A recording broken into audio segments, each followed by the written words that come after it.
How far can you punt it? About 40-some yards. So you sabotage the jugs machine to hurt Johnny so you can get in there? Nah, I don't know how you heard this stuff, really. No, but is that kind of the name of your game, being versatile?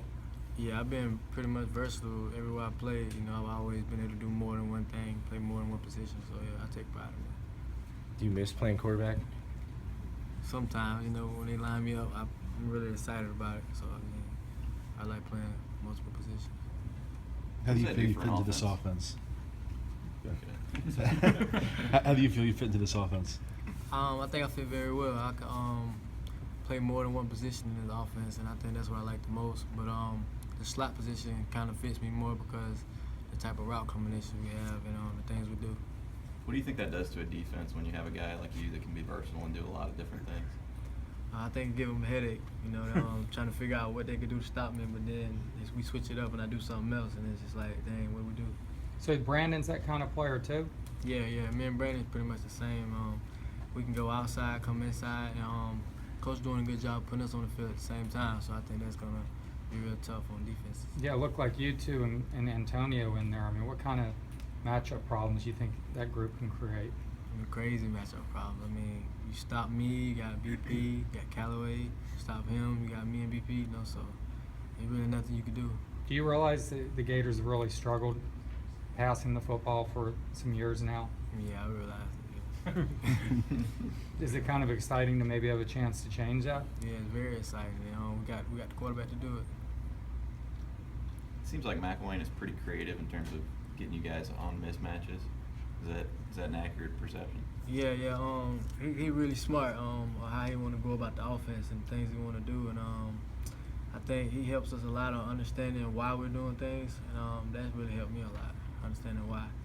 Is it as complicated as it looks with the shifts and the motions, or is it kind of simple for you on offense, but those shifts and motions and different formations kind of just throw defenses off? Yeah, I think it just throw the defense off a little bit. Some of them is just doing it just because, but it's not that hard once you get the hang of it.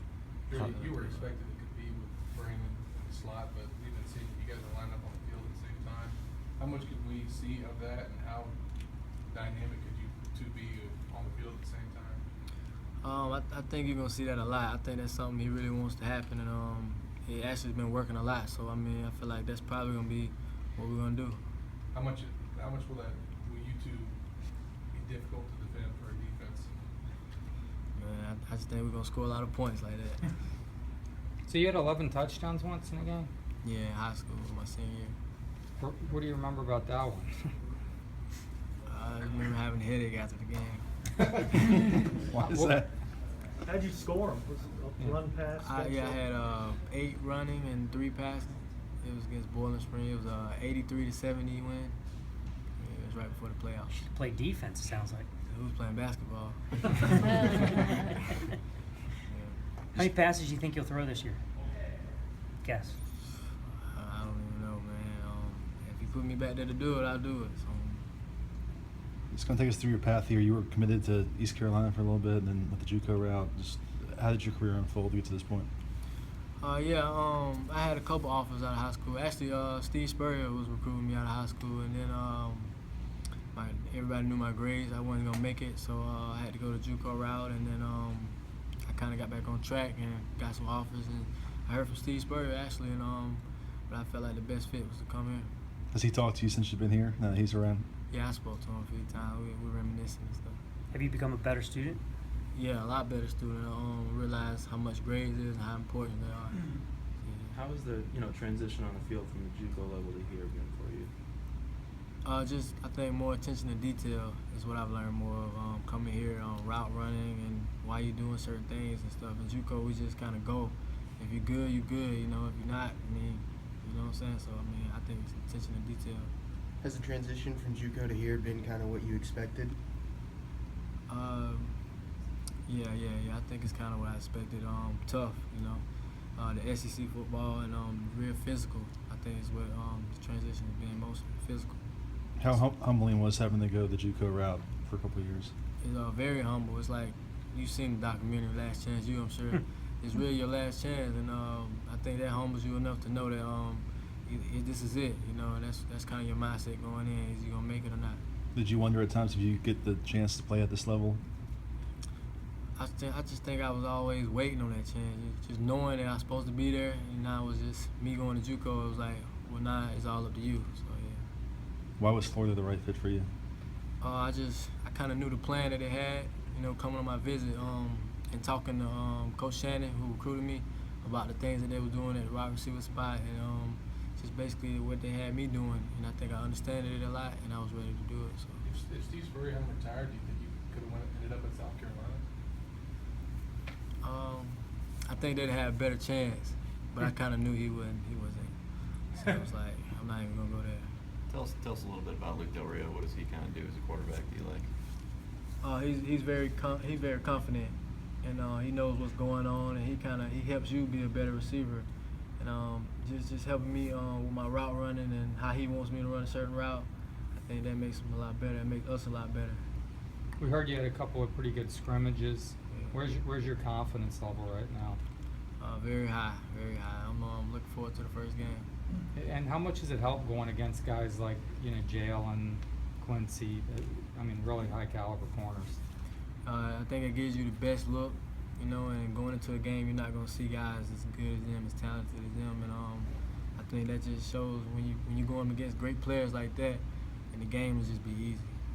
Did you return kicks in junior college? Yeah, my freshman year I was on everything, but my sophomore year I had a lot of colleges on me, so they kind of pulled me back a little bit.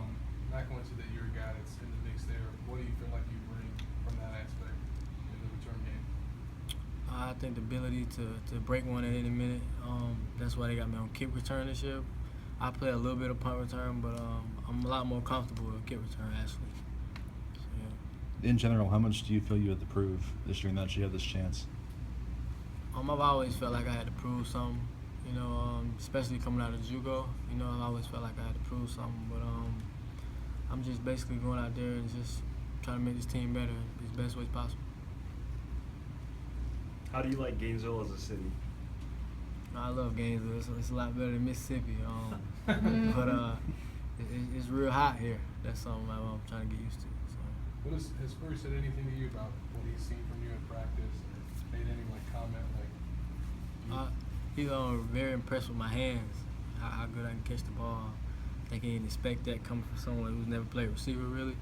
So yeah, he told me that. Is that natural or something you've had to work at? That's just been natural, catching the ball actually. Who's faster than you? Nobody. Nobody. Do y'all race? No, we haven't raced yet. We actually haven't raced. Do you want to? Yeah, we should do that. So Gardner, where's he? He can't catch it. He'll tell you that. I was gonna ask what your 40 time was. That's funny you asked that. I actually went up to a camp in Alabama, and I went to a camp at Ole Miss. I ran a 4.3 at Ole Miss and a 4.4 at Bama. That was like last summer. Who would be your biggest competition in a race? The race? Like on the team? I say BP and Chauncey, they're pretty fast. Callaway is actually pretty fast too, unexpectedly. So probably them. But you take it. Yeah, I take it. Who's giving you the most trouble in one-on-one drills from the defensive back? I'll probably say Quincy, because Quincy he's so big and he's strong. It's like you can't really throw him out the way or move him. And he's really smart. He's just so underrated. I don't understand why, but he'll show you all this year.